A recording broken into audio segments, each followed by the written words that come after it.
Well, welcome everyone. Glad that you have joined us today for the fourth installment of Coffee with Jim.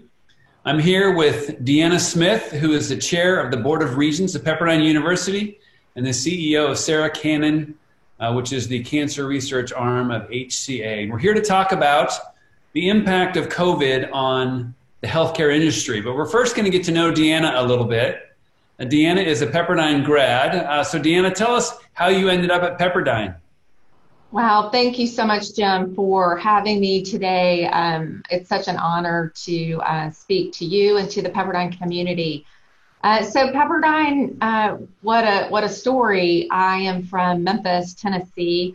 I grew up there and grew up with the Church of Christ heritage and a Church of Christ faith background. And so, of course, knew of all those schools and had the incredible opportunity to receive a Regent Scholarship at the time to go to Pepperdine. So if you're middle class and you're from Memphis, Tennessee, and you have the opportunity to go to Malibu, California, and to have it paid for, you sit up and listen. So what an incredible blessing to have been able to come to Pepperdine.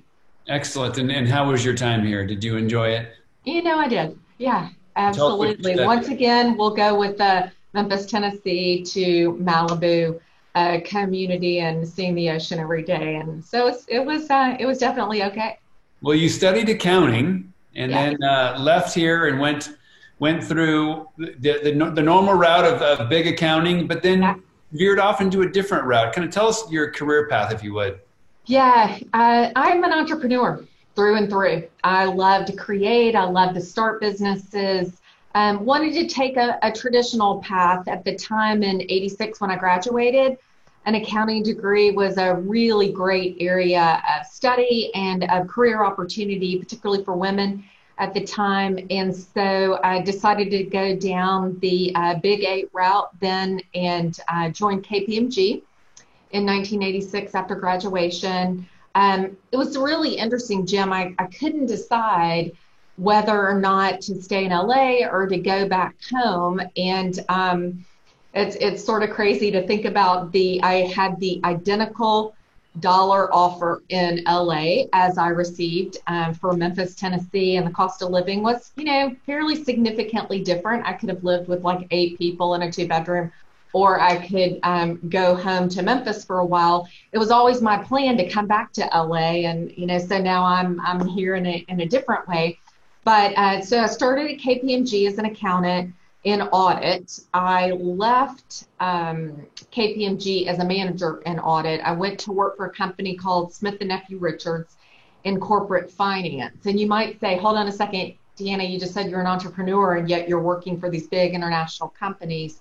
Really wanted to get that exposure, that experience to all different types of industries. So at KPMG, I was in healthcare and finance and really had the benefit at 23 of seeing so much and so many business sectors. And then went to Smith & Nephew Richards on the private side, corporate finance, met a physician. We decided to start a company together, Summit Research Solutions, which we eventually sold to HCA Healthcare, which I'll talk about. And then we started a software company called SiteWorks and sold that to Oracle. And that was really fun and cool. And I learned so much and realized how little I knew. And then when we sold Summit Research Solutions to HCA Healthcare, my role was really with Sarah Cannon Research Institute at the time. And for those, there may be some on the call who will know that Sarah Cannon is the given name of Minnie Pearl, the Grand Ole Opry icon. She was a comedian. And died. She had breast cancer, Jim, I think I may have shared with you, but she died of complications from a stroke. And she gave her name to HCA Healthcare for cancer care and cancer research. And her agreement with HCA Healthcare really at the time was just do good with my name. And she said Minnie Pearl, the character, would live forever, but Sarah Cannon, her given name, would be used for research and care. And so HCA Healthcare bought my company at the time. As I indicated, I became the CEO in 2006. In 2006, and you've been the CEO since? Yes, I have. And along the way, you took on another role. You became a regent Yes. At Pepperdine University. When did that happen? How did it come about? And what is a regent? Yeah, a lot. That's a lot of loaded questions. I'll see if I can You can handle it. answer everything. So what an incredible honor for me that my two daughters decided to go to Pepperdine. I love Pepperdine so deeply. So Rachel, my first daughter, graduated from high school in 2011 and came to Pepperdine. Both daughters said really that was their only choice, even though I made them apply to other schools just in case. So Rachel came in 2011, and when your child goes to school, you know, you become more involved and maybe re-engaged at a different level. And so being out there so many times, speaking with President Benton and other leaders on the Pepperdine campus, President Benton at the time asked that I join the board in 2015. And in so many ways, Jim, I was overwhelmed and almost thinking, you know, why would you ask me to be on the board? It just felt like such a prestigious group of individuals at the regent level. But what a blessing it has been. There are 34 regents on the board at Pepperdine, and most people, I'm sure, realize, or maybe not, that a governing board has a very specific set of duties, and that is really around the governing side. And so helping with the leadership team to set strategic direction, to ensure missional fit, that the university stays in line with what George Pepperdine intended from the very beginning. We don't step into day-to-day matters of management. With you, Jim, you and I think just have such a great understanding of where the regent's role really is best optimized, and making sure that we don't step into the day-to-day, but really stay at a high level from a strategy and missional, cultural, really just making sure that that's what was originally intended and that we're following along there. Well, President Benton made an excellent decision to add you to the board, and I think I one-upped him by seeking that the board would appoint you to be the chair. And so Deanna has now been the chair of the Board of Regents, otherwise known as Jim's bosses. I love that. For the last 9 months or so. And as Deanna mentioned, we've had a great time working together and envisioning the future for Pepperdine. Mm-hmm. Tell the audience just a brief bit about what the chair of the Board of Regents does and what's the role of the chair as opposed to being a regent. Yes, I will tell you, and Jim, I know you know this, and for those who are listening, the chair is a substantial role. It is a role that is very sobering for me. So I take very seriously my duties, my ability to, and the really charge to lead the Board of Regents on a day-to-day basis. And we have many committees on the Board of Regents. My job is to be sure that we select the right leaders for those committees, that each regent feels connected through their committee service, and that they feel connected at a strategic level. And so I have a very distinct philosophy of leadership, which is how do we build consensus?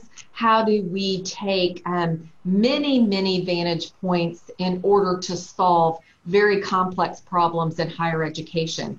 And so my job, working again with you, Jim, and with the rest of the senior leaders to ensure alignment, to ensure appropriate strategic direction, and to really interface and harness the talent that is on that Board of Regents, all for the best of the university.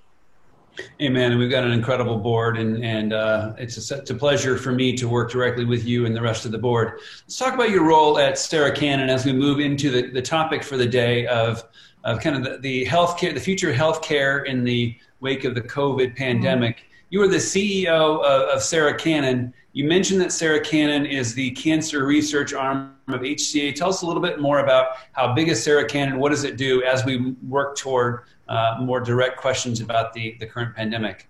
Yeah, thank you. So Sarah Cannon is really the Cancer Institute for HCA Healthcare. I have charge over all cancer research for HCA, as well as all cancer operations in the US and the UK. So let me give you guys a feel for what that really looks like. HCA Healthcare, again, my parent company, 185 hospitals, 285,000 employees. We are arguably the largest healthcare provider in the US. We see 30 million patient encounters a year in overall healthcare. Out of that, 2 million patient encounters a year are for cancer.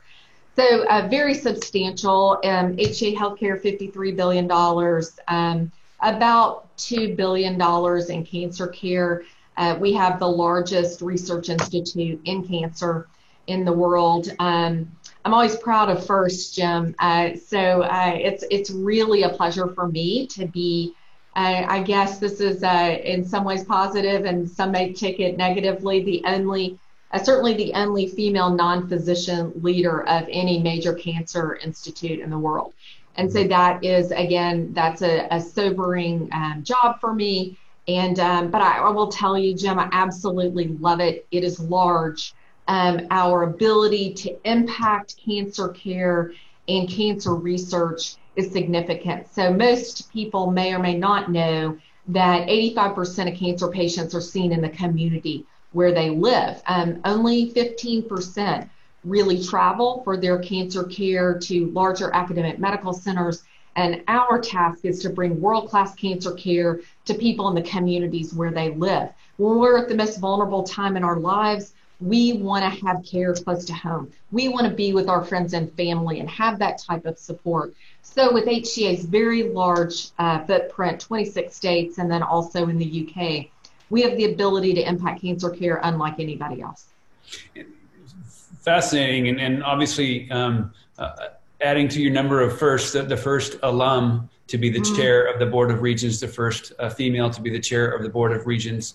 Tell us about the impact that COVID has had on the cancer research and on cancer treatment. Are you seeing an impact? I mean, are people staying in their home? Are they still getting treatment? They're still getting diagnosed? Yeah, great questions. So in HCA's large expanse in the major cities across the UK and the US, obviously the UK has been hit in incredible ways. In most of the HCA markets, our hotspots have been more limited, unlike New York, as you would expect. And so our experience has been a little bit different, Jim, than maybe you might see at some of the academic medical centers like Yale and others that have just been absolutely overrun, like New York City. And so we're in cities like Dallas and Austin and San Antonio and Denver and Nashville and Kansas City. New Orleans has been a hot spot for us, and very large holdings across the state of Texas and across the state of Florida. So it's been really interesting. Our volumes are down 50+%.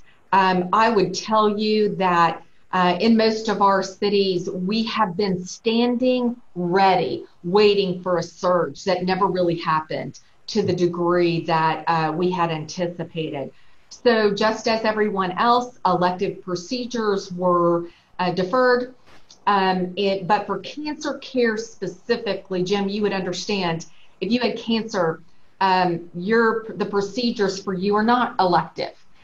So we have really tried to continue cancer operations as business as usual. And so, life-threatening illness. And so really deferring that has not been something that we have chosen to do. However, it's been interesting. The volumes have been down about 30%. So think about breast cancer, think about colon cancer. So if mammographies have been deferred and colonoscopies have been deferred, right, that's your funnel for cancer patients. So that's been interesting to watch and to see. And it's been, so let me give you a perfect statistic. If you think about cancer, if you think about breast cancer, typically we have 4,000 diagnoses across the US in a week. That's down to 3,000 diagnoses a week.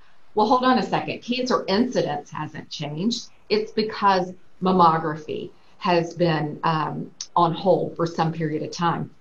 So it's going to be interesting to see how that impacts outcomes. we're not excited about how that's going to impact outcomes.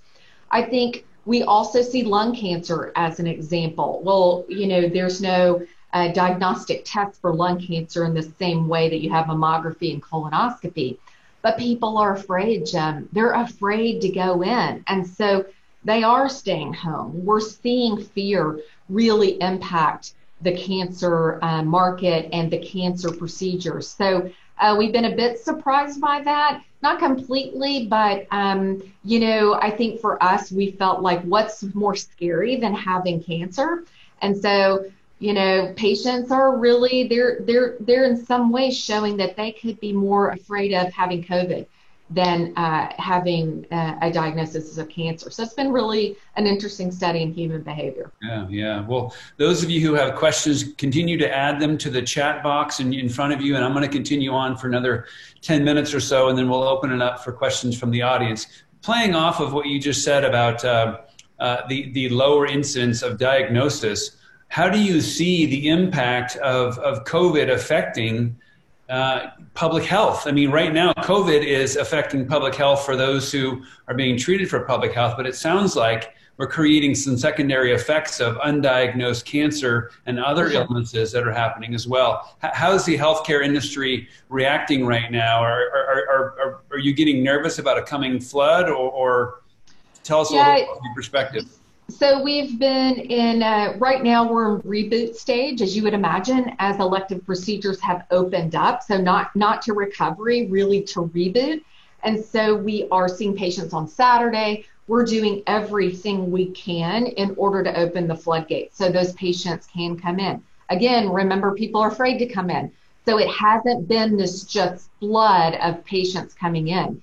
The surgeons are standing there, they're waiting, right? They're saying, I will make myself available 7 days a week for these patients to really catch up. So, again, Jim, from a cancer perspective, we know early diagnosis is the key to a better outcome.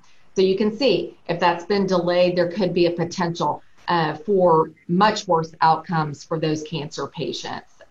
The other thing that I think is really significant as you think about people losing their jobs, right? More uninsured, employers, the layoffs, the unemployment rate that has been just so evident and so heartbreaking, that's going to have an impact. So when you think about the hospital and the healthcare industry, you're going to have a mixed difference because fewer people are going to have commercial insurance. Right. Well, the New York Times ran an article today about kind of the impact of coronavirus on kind of the healthcare industry. And let me just read a quote from today's New York Times. It says, "The disruption to hospital operations may ultimately leave Americans with less access to medical care, according to financial analysts, health economists, and policy experts, because struggling hospitals may close or shut down unprofitable departments. Some may decide to merge with nearby competitors or to sell larger hospital chains. There is a huge threat to our capability to provide basic services." How do you see the hospital industry itself, or healthcare industry, shrinking? Is there a risk to smaller towns or areas that are less served? No question. Losing those hospitals? Yeah, no question. So Jim, you're going to have, we believe, a disruption in demand, right? For sure, because you're going to have unemployment and uninsured. You've got consumer confidence problems, and then you've got technology, right? So telemedicine is really, really accelerated, which we're pleased with, right? Because we can take care of some of these individuals who are more in more rural or remote communities. But then you've got the supply side. So as these hospitals really, really struggle to make it, right, there's just going to be a supply problem. So I would tell you, I've never been more grateful than I am today to have a parent company like HCA Healthcare with real financial resiliency. But that's not true everywhere. In that article, Jim, of course, there was reference to Mayo and to Johns Hopkins. We know MD Anderson has a big overseas population, and that for a very quite a long period of time was shut down because of COVID. So this is a really, really big, there will be a really big impact. And I hate to say it, Jim, but the supply side is a real concern as these hospitals are just not able to sustain financially. Right. We saw in that article that Mayo projects $900 million in losses this year. Yes. And obviously that's got to be dealt with in some way, shape, or form, whether that's on the expense side or lack of investments or layoff, et cetera. We've been told for quite some time, and I think that the populace complied to a large degree toward flattening the curve. Let's flatten the curve, so that there will be sufficient capacity within hospitals to deal with a surge of COVID cases. That has worked, and then some. What are you seeing at HCA hospitals in terms of capacity? What level of capacity are they operating at right now? Yeah, I would tell you we have a lot of capacity.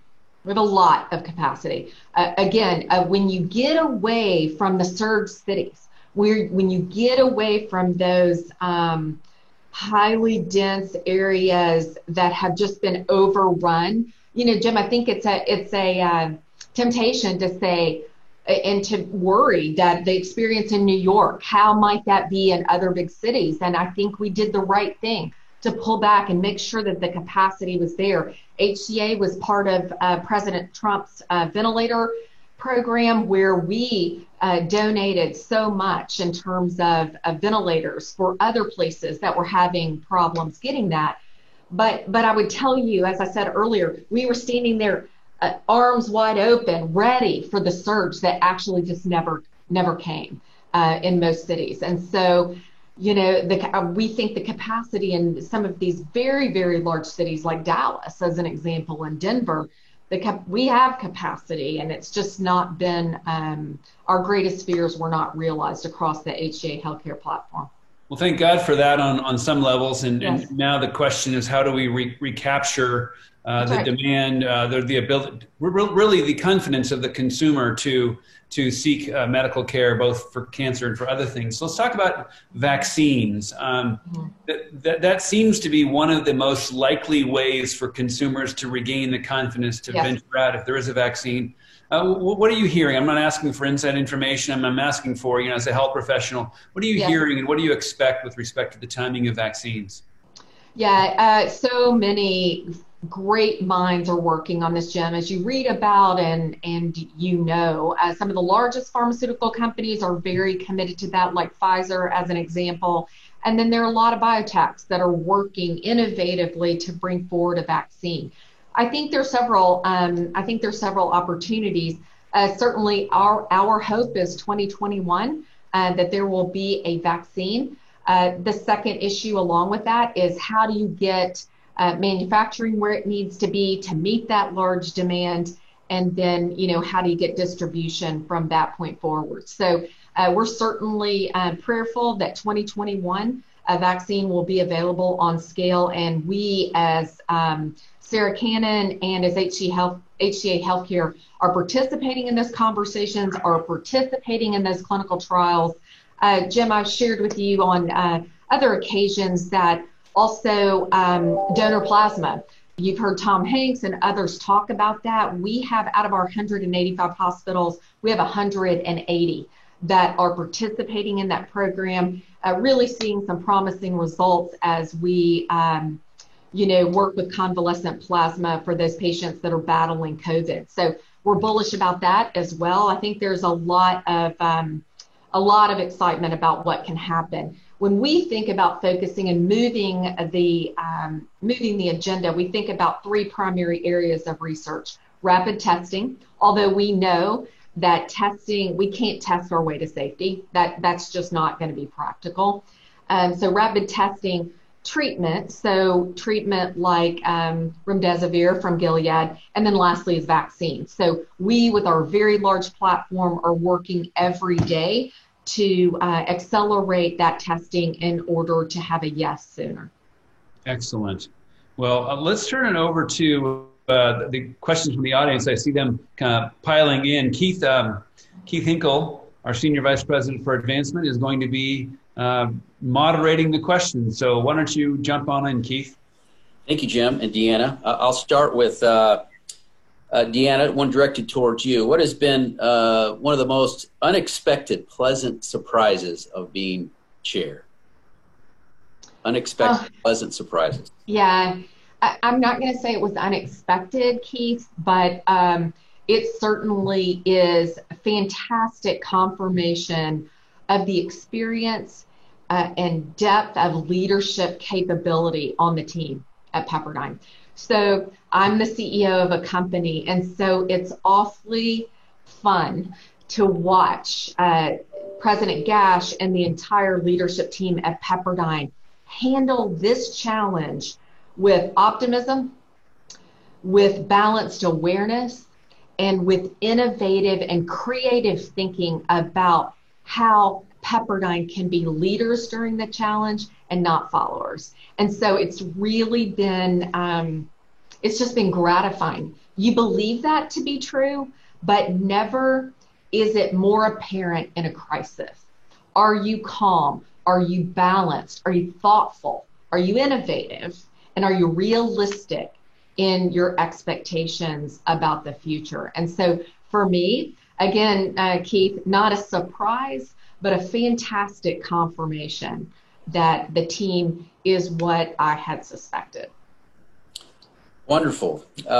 Next question. How Don't get the big head, Jim. I had to be straight. I didn't appoint most of the team, a few of them, but I inherited a phenomenal team that was put together by my predecessor, President Benton and Gary Hansen and others. And so I concur that the team is calm and battle tested and unified. Yes. Yes.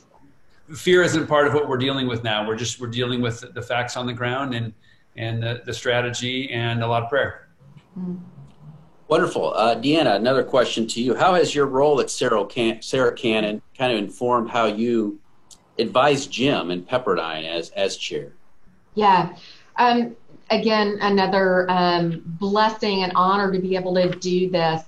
So because I'm the CEO of a large multi-billion-dollar enterprise, it is, I think, fun for me to have conversations with Jim and during this crisis on a very frequent basis. And I think we really relate to one another. So I have challenges as a leader. I have made so many mistakes and learned so much over the years.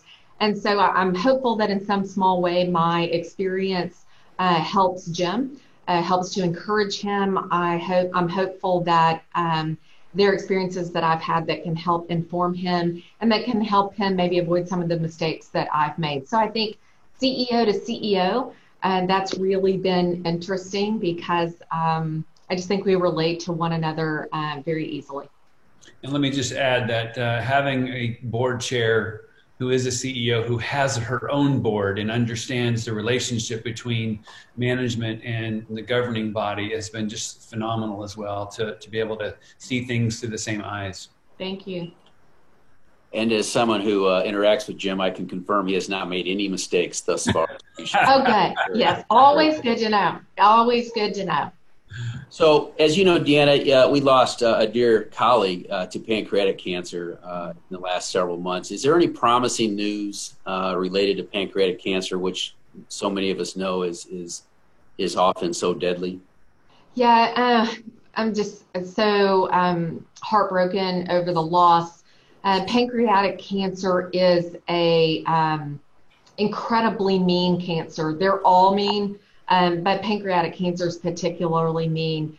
Drug development in cancer care, I will tell you, Keith, is if you haven't read any articles today, then you are not up to speed in terms of what's happening in drug development for cancer. So much innovation in immunotherapies, in CAR T therapies where cells are re-engineered and given back to the patient. There's so much happening. CAR T is a particular area of excitement. It has started in the blood cancer arena, but we definitely believe there's applicability to solid tumors. So much research happening in the space. And so pancreatic cancer is one of the most difficult, Keith, honestly, and probably, as I said, one of the meanest. And so Nothing immediate to disclose to you in terms of any new pills or chemotherapy that is out just yet, but so much on the horizon. It's super exciting for me to be able to see the innovation that's happening. And again, every quarter, there's a new, really new innovation and new release. So personal vaccines, immunotherapy, CAR T, really, really exciting frontiers of research. Great. We'll stay tuned and remain hopeful. Yes. Let me pitch this one to both of you. They're kind of a loaded question, and I know, Jim, and Deanna, we've spent hours thinking about this, but the question is, what is the process for opening up Pepperdine in the fall? And I know you've each given this a lot of thought, but how would you like to respond to that?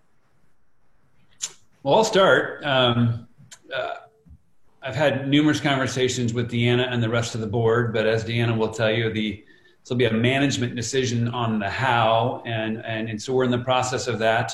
I've not checked my email recently since we started this, but there will be an email coming out in the next hour or so, if it hasn't already come out, to the community from me saying, here's what our plans are. Plans are different than decisions. Plans are what we know right now and what we believe will be in the future, but that will change. We will adjust to whatever the new facts are, but there's a lot of teamwork that's happening on the academic side, preparing for a different type of classroom and classroom schedule because of the social distancing requirements. Cleaning schedules and cleaning operations have to be updated and changed and innovated. And we have some residential questions we're dealing with, athletics and fine arts. Every aspect is being led by a very capable and unified leader in his or her area. And so we're working together. We've got a plan that's, like I said, it's either been published or it's about to be published. We look forward to continuing to update the community as that happens. But it will be with a slightly different feel. It will be Pepperdine in every way that matters, but it may be Pepperdine with masks on, and it may be Pepperdine a little bit farther apart from each other, and maybe Pepperdine with a smaller number of people inside of a classroom or inside of a gymnasium. But it will be Pepperdine, and it will be on ground, God willing, this fall, and that's what we're planning on.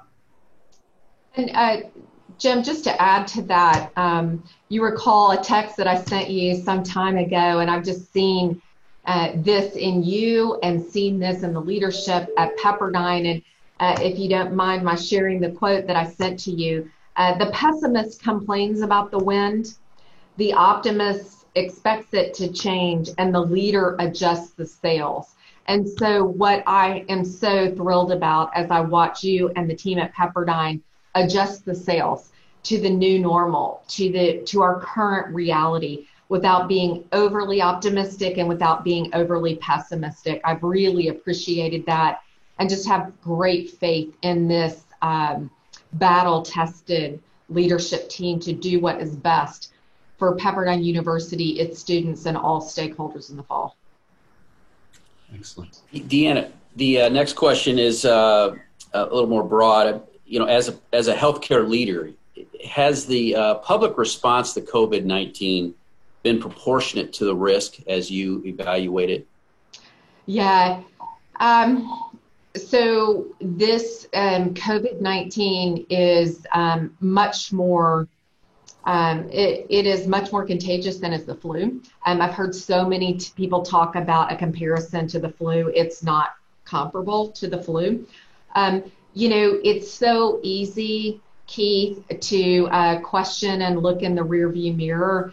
You know, I know HCA Healthcare, as I indicated, our volumes are down 50%, and we're standing there like, okay, everybody, we're ready for you. And it didn't happen to the degree. But had we not, I'm not sure that we could have looked ourselves in the mirror with integrity and with honorability. And so we needed to be ready, hope for the best and plan for the worst.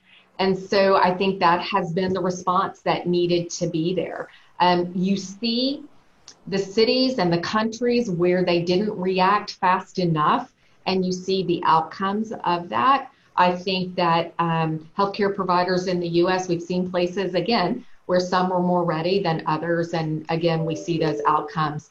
I heard a woman the other day say, I think the whole thing's been overblown. And, you know, I heard somebody respond to her, the 82,000 people who have died, I would not think so. So their families. And so I think it's just, you know, it's easy. It's just super easy to look in the rearview mirror. But I think we had to do what we had to do. By the way, that's such a great, rational, logical answer. You should also know that came from a regent who I think was trying to stump his colleague. Ah, gotcha. How does a big picture, again, in healthcare and HCA, how does HCA think and respond to so many folks losing their jobs? They're also losing their health insurance. I mean, how does HCA think through that? So, a couple of things, and thank you for giving me the opportunity to brag, Keith, maybe just a little bit. HCA Healthcare, again, Sarah Cannon at HCA Healthcare is our parent company. Sam Hazen, CEO of HCA Healthcare, is absolutely doing everything in his power to not lay off, furlough any of our colleagues. So I mentioned we have 285,000 colleagues. Right now, Keith, we have 80,000 colleagues who are on pandemic pay. What does pandemic pay mean? They're getting only a portion of their salary, the majority of their salary actually, and retaining their benefits and retaining their job. These people are not working. They're not working, but we are holding on to them. When you look at the furloughs, when you look at the layoffs, when you look at the unemployment, we are doing everything in our power to retain those colleagues because it's so very important. And that means pausing on projects, slowing down new initiatives, understanding that growth at this point in time is not what needs to happen. We've got to take care of our second most important stakeholder. Our patients are number one, but our colleagues who are in the field are certainly right there because they're the ones giving the very important service of healthcare. Wonderful. And I'll offer this as the last question, Jim and Deanna. This one is squarely placed with Deanna. General tips for women that are working in male-dominated industries. How you seem to manage that well and even doing so at Pepperdine in that respect. What advice would you offer? Thank you for that. I remember when Jim was so gracious to think about me as board chair and to have those conversations. And while I love being the first, Keith, to do many things, I remember very clearly Jim's comment when someone said something about my being the first female chair. And he said, yes, that's great. It's an added benefit, but it's because I believe she's the best person for the job, which was very humbling. And so the way that I view that is in all walks of life where I am very often the only female in the room, I appreciate the fact, I recognize the responsibility that I have when I am the only female in a very male-dominated world. And it does happen, Keith, quite a bit. But I very quickly forget it when I'm in the room.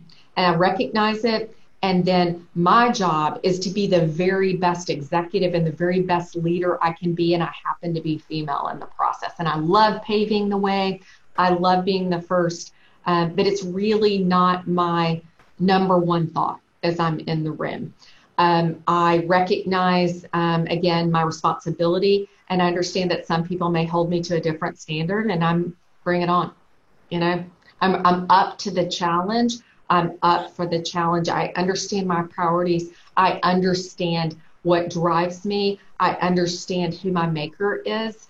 And I'm secure and confident in that. I often screw up and I get up and I keep moving. And so, you know, for me, again, it's honoring, but I very quickly forget that. And I'm moving forward to do what I need to do as a leader and as an executive. I don't think anybody on this call has any doubts that you're up for the challenge. Just listening to you talk about Pepperdine, to talk about the healthcare industry, to watch you lead, and I can say with 100% confidence that what you said that I said turned out to be true. You were the best for the job, and it's been an honor and a pleasure to work with you. It's been great to be with you this afternoon. I'll see you in an hour or so at the next Board of Regents meeting. But before we do, let me give a quick commercial for the next gathering of Coffee with Jim. That's going to be on May 29th. It's going to be with Dave Hollis. Dave has just recently written a book called Get Out of Your Own Way. He's a 1997 graduate of Pepperdine University, Seaver College. He's married to best-selling author and motivational speaker Rachel Hollis, and he's recently left his position as president of distribution for Walt Disney Studios this last year, and has a new mission in life, and that's encouraging and strengthening people and families.